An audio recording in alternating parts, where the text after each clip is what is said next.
EFF has no authority to get involved in workplace disputes, labor court rules. The Johannesburg Labor Court has again ruled that the EFF is not a registered trade union and has no authority to get involved in workplace disputes. The matter before Acting Judge Reghana Tulk was an application by Gordon Road Spar in Roodepoort for a final interdict against the EFF, preventing its members from disrupting its business operations, threatening its employees and customers, and vowing to burn the store down. You're listening to 24/7 SA News. Hit the like button and subscribe for more hot news. The company was granted an interim interdict in June last year at the height of a wave of violent protests, which resulted in the store's closure on at least 3 occasions. The protests were apparently sparked by the demotion of an employee from floor manager to cashier. Spelling out the background, Tulk said several employees had complained to EFF local branch chairperson Fighter Sachava Sono about their working conditions. He sent a letter to management on an EFF letterhead, listing certain demands of its member workers and requesting a meeting. He stated in the letter, "We will not accept any suggestion that since we are not a trade union, we can't, therefore, represent our members and workers." Members arrived on the date of the proposed meeting, and the situation became volatile. They shouted and demanded that cashiers leave their workstations, that customers leave the store, and threatened to attack anyone who did not comply.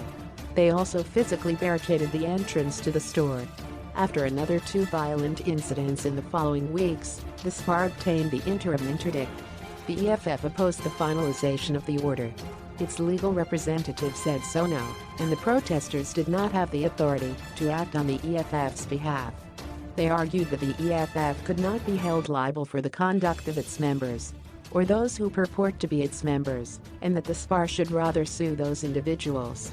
They also argued that wearing EFF regalia did not mean that they were, in fact, its members, because their regalia could be bought anywhere.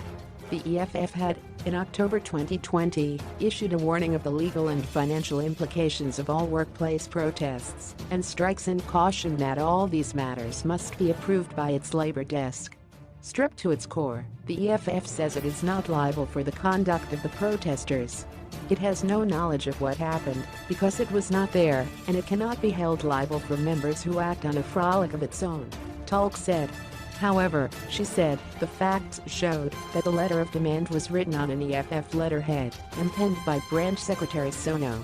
There were at least 3 incidents of unlawful protest by members of Ward 82 under the watch, and I dare say, the blessing of its leadership. The EFF does not deny that Sono is a branch secretary and placed no evidence before this court that those who supported him were not EFF members. He is part of the leadership. The EFF must account for its involvement in the unlawful protest action. There is no substance to its argument that it can only warn its members against unlawful conduct, but cannot enforce it. The exact opposite is true. It is empowered to enforce constitutional provisions and act against members and restore discipline. It must hold its members accountable.